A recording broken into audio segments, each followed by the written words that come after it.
Sud Radio, comment va la planète? Bonjour Conception Alvarez. Bonjour Jean-Marie. Vous êtes journaliste pour Novetic.fr, spécialisé dans la transition écologique. Aujourd'hui, vous allez nous parler d'un fleuron du luxe français, la marque Hermès, le sellier, qui ne connaît pas la crise. D'ailleurs, l'entreprise ouvre en moyenne une maroquinerie par an dans l'Hexagone pour faire face à l'afflux de commandes. Mais si elle privilégie en général les terrains qui sont déjà artificialisés, un atelier va prochainement voir le jour sur une zone humide en Gironde, Conception. Et oui, de quoi créer la polémique, puisqu'on le sait, les zones humides sont riches en biodiversité. Elles sont aussi très importantes dans la lutte contre le changement climatique, puisqu'elles permettent de stocker du CO2. Et sauf qu'un projet, justement, de fabriquer Hermès a obtenu le feu vert sur une zone humide. Et oui, le rapporteur de l'enquête publique vient de rendre ses conclusions et il donne un avis favorable au projet. Dans son rapport, il indique bien prendre acte de la sensibilité environnementale forte du site. Mais face à la création de 300 emplois dans une ville sinistrée, cet argument a peu de poids.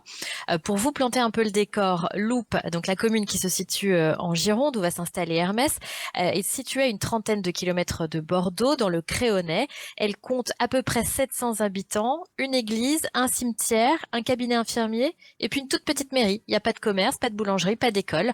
L'arrivée du géant du luxe est donc vécue comme une véritable bouffée d'oxygène. Eh oui, mais alors sauf que cette bouffée d'oxygène, du coup, si je vous comprends bien, se fait au détriment de l'environnement. Et oui, c'est ce que regrettent les opposants au projet, qui ne sont pas si nombreux dans le coin.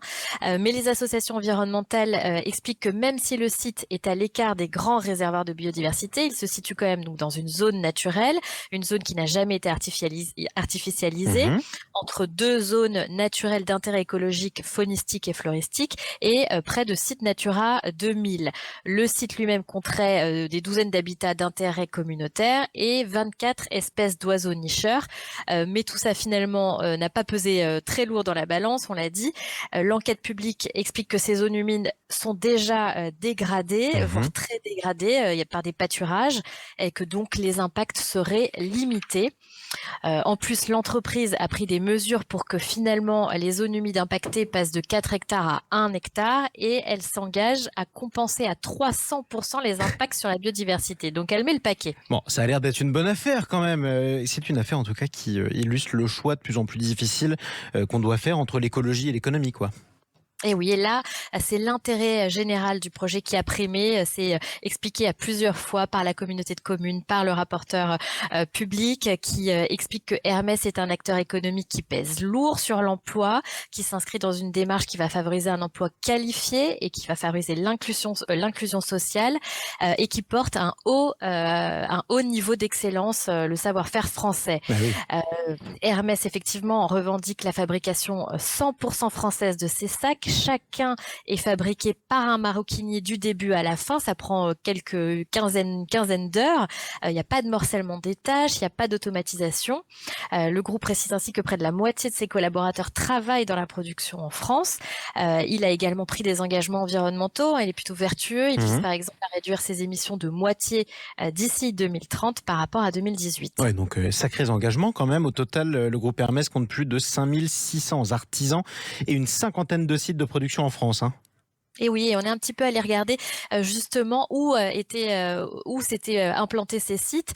Donc il y en a eu un à Louviers dans l'Eure sur une ancienne friche industrielle, un autre sur un parc d'activités, une troisième maroquinerie qui va ouvrir d'ici la fin de l'année dans une ancienne manufacture des tabacs. Donc on le voit en général, la marque privilégie des terrains déjà artificialisés.